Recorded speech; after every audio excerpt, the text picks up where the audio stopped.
আমাদের সমাজে পারস্পরিক ঝগড়া বিবাদ উদ্বেগজনক হারে বেড়ে চলেছে এবং যে বীভৎস রূপ ধারণ করেছে তা আদালতে দায়েরকৃত মামলা মোকদ্দমার পরিসংখ্যান দ্বারা কিছুটা অনুমান করা যায়। তবে বাস্তবিক পক্ষে ঝগড়া বিবাদের সংখ্যা এর চেয়েও অনেক বেশি। আদালতের ব্যয় নির্বাহ অনেকের পক্ষে সম্ভব হয়ে ওঠে না, ফলে অনেক বিবাদ আদালত পর্যন্ত পৌঁছে না, কিন্তু বিবাদের আগুন ধিকি ধিকি জ্বলতে থাকে। একে অপরকে কষ্ট দেওয়া ও হে প্রতিপন্ন করার সবাত্মক চেষ্টাও চলতে থাকে। কোনো কোনো ক্ষেত্রে এ শত্রুতার আগুন বংশ পরিক্রমার কয়েক ধাপ পর্যন্ত গড়াতে থাকে। এ সমস্ত ঝগড়া বিবাদের কারণ খতিয়ে দেখলে অর্থকড়ি ও জায়গা জমি মূল কারণ হিসেবে দেখা যাবে, টাকা পয়সা হিসেবে দেখা যাবে। টাকা পয়সা ও জমির বিবাদ রক্তের সম্পর্ক ও ভ্রাতৃত্বের ঘনিষ্ঠ বন্ধনকেও মুহূর্তের মধ্যে শেষ করে দেয়। বন্ধুত্ব ও ভ্রাতৃত্ব চোখের পলকে শত্রুতায় পরিণত হয়। এই অবস্থা সৃষ্টি হওয়ার অনেক কারণ থাকতে পারে, তবে একটি প্রধান কারণ হল পারস্পরিক মালিকানা অস্বচ্ছ থাকা, লেনদেন পরিষ্কার না রাখা। ইসলামের এক সোনালী শিক্ষা হল ভ্রাতৃত্বের আবহে বসবাস করো আর অপরিচিতের ন্যায় লেনদেন করো, অর্থাৎ দৈনন্দিন জীবনে পরস্পরের সঙ্গে এমন আচরণ করো যেমনটি এক ভাইয়ের অপর ভাইয়ের সাথে করা উচিত। ভদ্রতা, উদারতা, সহনশীলতা ও হৃদ্যতার বহিঃপ্রকাশ ঘটাও। আচার আচরণে ত্যাগ স্বীকার করে অপরকে প্রাধান্য দাও। কিন্তু পারস্পরিক সুসম্পর্ক থাকলেও টাকা পয়সার লেনদেন, জায়গা জমির আদান প্রদান ও অংশীদারিত্বের কারবার এমনভাবে সম্পাদন করো যেমন দুজন অপরিচিত ব্যক্তি সম্পাদন করে থাকে, অর্থাৎ লেনদেন ও কারবারের প্রতিটি বিষয় স্পষ্ট হওয়া উচিত। কারবারের কোনো দিকই যেন অস্পষ্ট না থাকে সেদিকে বিশেষভাবে লক্ষ্য রাখা উচিত। পারস্পরিক সম্প্রীতি ও সুমধুর সম্পর্ক থাকাকালে যদি ইসলামের এই মূল্যবান শিক্ষার প্রতি যথাযথ গুরুত্ব দেওয়া হয়, তাহলে পরবর্তীতে উদ্ভূত অনেক ফেতনা ফাসাদের পথ এখানেই বন্ধ হয়ে যায়। কিন্তু আমাদের সমাজে এ মূল্যবান শিক্ষার প্রতি মোটেও গুরুত্ব দেওয়া হয় না। উপরন্তু কেউ এ স্বচ্ছতার প্রস্তাব দিলে তা পারস্পরিক সম্প্রীতি ও ঐক্যের পরিপন্থী বলে মনে করা হয়। প্রস্তাবকারীকে হে প্রতিপন্ন করা হয়, যার ফল পরবর্তীতে সকলকে ভোগ করতে হয়। নিম্নে এ অস্বচ্ছতার কিছু দৃষ্টান্ত তুলে ধরা হলো।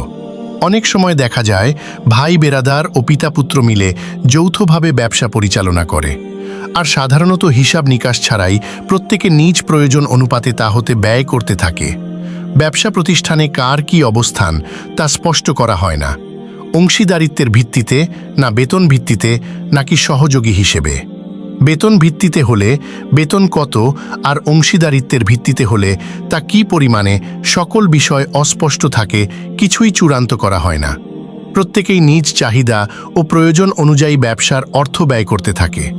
যদি কেউ বেতন বা অংশীদারিত্বের পরিমাণ নির্ধারণের কথা বলে, তাহলে তা ঐক্য ও সম্প্রীতি পরিপন্থী মনে করা হয়। অথচ সমাজে প্রতিনিয়তই পরিলক্ষিত হচ্ছে যে এ ধরনের অস্বচ্ছ যৌথ ব্যবসার ফলে পরস্পরে ঝগড়া বিবাদ জন্ম নিচ্ছে। অন্তরে অন্তরে অসন্তোষ ও ক্ষোভ ধুমায়িত হচ্ছে। বিশেষত অংশীদারদের যখন বিয়ে শাদী হয়ে যায়, তখন প্রত্যেকেই মনে করে যে অপর অংশীদাররা ব্যবসা দ্বারা বেশি সুবিধা লাভ করছে, আমার সাথে অবিচার করা হচ্ছে। তখন বাহ্যত পারস্পরিক সম্প্রীতি দৃষ্টিগোচর হলেও ভেতরে ভেতরে অসন্তোষ ও ক্ষোভের লাভা উত্তপ্ত হতে থাকে। অবশেষে এ ক্ষোভ ও অবিশ্বাস পর্বতাকার ধারণ করে, আর তা আগ্নেয়গিরির রূপ নেয়। তখন ঐক্য আর সম্প্রীতির সব স্লোগান মুখ থুবড়ে পড়ে। মৌখিক বচসা থেকে শুরু করে ঝগড়া বিবাদ, মামলা মোকদ্দমা কোনোটাই বাকি থাকে না।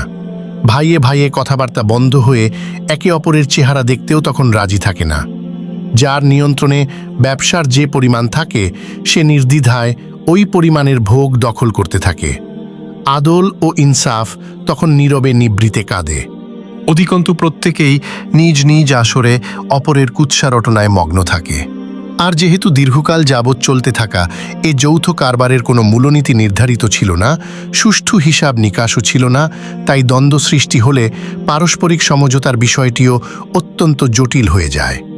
ন্যায়সঙ্গত সমাধান খুঁজে পাওয়া দুষ্কর হয়ে যায়। প্রত্যেকেই নিজ নিজ স্বার্থের দৃষ্টিতে ঘটনা বিশ্লেষণ করতে থাকে, ফলে সংশ্লিষ্ট সকলের নিকট গ্রহণযোগ্য সমঝোতার কোনো উপায় বের করা সম্ভব হয় না। বলা বাহুল্য, এই সকল ফিতনা ফাসাদের কারণ কেবল এটিই যে ব্যবসার সূচনায় ও পরবর্তীতে অপর কেউ অংশগ্রহণের সময় কোনো মূলনীতি চূড়ান্ত করা হয়নি। যদি শুরুতেই কার কি অবস্থান হবে, কার কি দায়িত্ব কর্তব্য হবে, কার প্রাপ্য কি হবে, এ বিষয়গুলো চূড়ান্ত করা হতো এবং তা লিখিত আকারে সংরক্ষণ করা হতো, তাহলে পরবর্তীতে সৃষ্ট অনেক ফিতনা ফাসাদের দ্বার শুরুতেই বন্ধ হয়ে যেত। কুরআন মজিদের সর্বাধিক দীর্ঘ আয়াতে আল্লাহ তাআলা মুসলিম জাতিকে হেদায়েত দান করেছেন যে যখন তোমরা বাকিতে লেনদেন করবে তখন তা লিখে রাখবে। সাধারণ বাকি লেনদেনকেই যখন লিখে রাখার নির্দেশ দেওয়া হয়েছে, তখন যৌথ কারবারের মতো জটিল বিষয়টিতে কার প্রাপ্য কী হবে তা লিখে রাখার গুরুত্ব সহজেই অনুমেয়। এই নির্দেশ দেওয়া হয়েছে যেন পরবর্তীতে ঝগড়া বিবাদ ও মতবিরোধ সৃষ্টি না হয়, আর হলেও তা ন্যায়নীতির ভিত্তিতে সমাধান করা যায়। অতএব কোনো ব্যবসায় একাধিক ব্যক্তি যুক্ত হলে প্রথমেই চূড়ান্ত হওয়া জরুরি কার অবস্থান কি। এমনকি বাবার ব্যবসায় ছেলে যুক্ত হলেও প্রথম দিনেই শরীয়তের দৃষ্টিতে স্পষ্ট হওয়া দরকার সে কি বেতনের ভিত্তিতে কাজ করবে, না অংশীদার হিসেবে, নাকি কেবল সহযোগী হিসেবে। বেতন হলে পরিমাণ নির্ধারণ করতে হবে, অংশীদার হলে মূলধন সংযুক্ত করতে হবে এবং লভ্যাংশের হার লিখিতভাবে নির্ধারণ করতে হবে। যদি কেউ বেশি সময় ও দায়িত্ব দেয় তাহলে সেটি স্বেচ্ছাশ্রম নাকি পারিশ্রমিকের বিনিময়ে তাও স্পষ্ট হতে হবে। একইভাবে যৌথভাবে বাড়ি নির্মাণের ক্ষেত্রেও স্পষ্ট করতে হবে দেওয়া অর্থটি হাদিয়া, ঋণ নাকি মালিকানার অংশ, কারণ প্রতিটি অবস্থার শরীয়তসম্মত ফল ভিন্ন। এসব স্পষ্ট না হলে বিশেষ করে পিতার মৃত্যুর পর উত্তরাধিকার বণ্টনে ভয়াবহ জটিলতা সৃষ্টি হয়। ভাইয়ে ভাইয়ে সম্পর্ক ছিন্ন হয়ে যায়, কখনো পুরো বংশ জড়িয়ে পড়ে। আরেকটি বড় সমস্যা হলো মৃত্যুর পর উত্তরাধিকার সম্পদ যথাসময়ে বণ্টন না করা। এটিও শরীয়তের সুস্পষ্ট নির্দেশ, কিন্তু সমাজে এটিকে অপছন্দনীয় মনে করা হয়। অথচ এই অবহেলাই ভবিষ্যতে বড় দ্বন্দ্বের জন্ম দেয়। সময়ের সাথে সম্পদের মূল্য বাড়ে, অসন্তোষ বাড়ে, ঝগড়া বাড়ে এবং একসময় তা আদালত পর্যন্ত গড়ায়। অথচ শুরুতেই শরীয়ত অনুযায়ী বণ্টন হলে সবাই সন্তুষ্ট থাকত, সম্পর্ক অটুট থাকত। সার কথা, আমাদের সমাজে অধিকাংশ ঝগড়া বিবাদের মূল কারণ মালিকানার অস্বচ্ছতা ও লেনদেনের অপরিচ্ছন্নতা। লেনদেন ছোট হোক বা বড়, তা পরিষ্কার হওয়া জরুরি। শর্তসমূহ স্পষ্ট হওয়া চাই। লজ্জা, লোকলজ্জা, তথাকথিত উদারতা কোনোটাই এখানে প্রতিবন্ধক হওয়া উচিত নয়। পারস্পরিক সদাচার যত বেশি হবে ততই ভালো। ত্যাগ ও সহনশীলতা কাম্য, আর এটাই ইসলামের সোনালী নীতি।